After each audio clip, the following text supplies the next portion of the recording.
In Confession, St. Augustine ventures into the mysteries of memory and explores far beyond the narrative of his own life. Having to recollect it and repented for his past identity, he manifests a thorough theoretical inquiry of the meaning and function of memory, a theory that departs from the linearity described by Aristotle or Plato's wax tablet.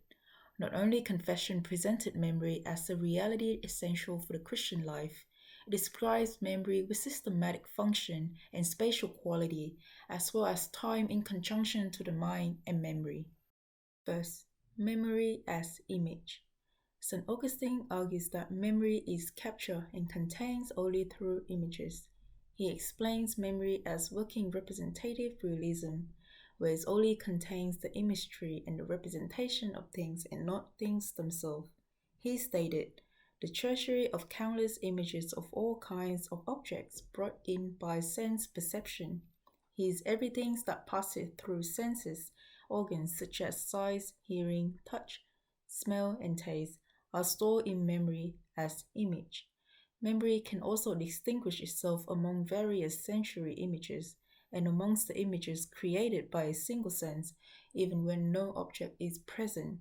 He said, I mentioned the image of the sun, and this is presented in my memory. I recall not the image of its image, but the image of itself. Second, memory as a three-dimensional storehouse, and I come to the fields and spacious hallway of my memory.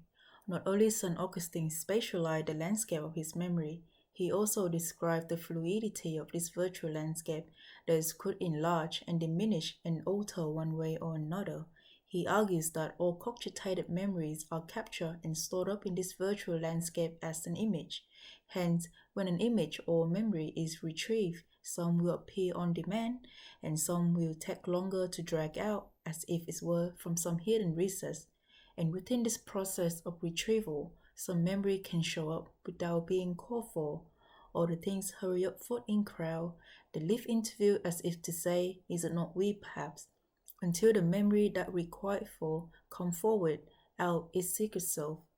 And within this spacious hallway of memory is so large that it contains earth, ocean, sky, and rivers. Even though this landscape was captured as an image, however, when St. Augustine retrieved them, he remembers the ambient and the same feelings of awe, just like how he once experienced them in the past. In my memory, those mountain and wave and river and stars which I have seen, and that ocean which I believe in, and with the same vast spaces between them when I saw them outside me. Third, time in conjunction to the mind, memory, and consciousness. In Confession, St. Augustine described the theory of time different from the traditional ideas of time. Through Book 11, he claims that we do not understand time. He stated, we know time well enough, but when someone asks us to describe what is time, we cannot provide with a comprehensive answer. Therefore, St. Augustine went on a quest to search for time. However, he finds nothing but the baffling defeat that he cannot locate time. He searches for the past, but it's already gone. He looks into the future, but it's yet to happen. And when he searches for the present to realize that the present happens so quickly that he has to set a boundary, because the present could bleed into the future as well as into the past. Despite the conclusion that time is absent from itself because one cannot measure time, St. Augustine argues that in order to measure time, it must be understood with the mind and the notion of memory.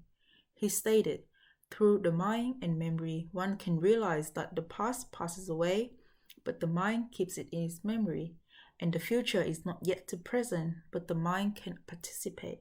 And for the present, the mind can measure its duration using memory and regression. Hence, the notion of the past, present, and future comes together to show that according to St. Augustine, time is the tension of consciousness. St. Augustine's Confession remains one of the most outstanding texts that describe the detail of human memory and time that continues to be referenced in modern-day society, especially in the field of modern philosophy, psychology, as well as the development of modern technology and computing.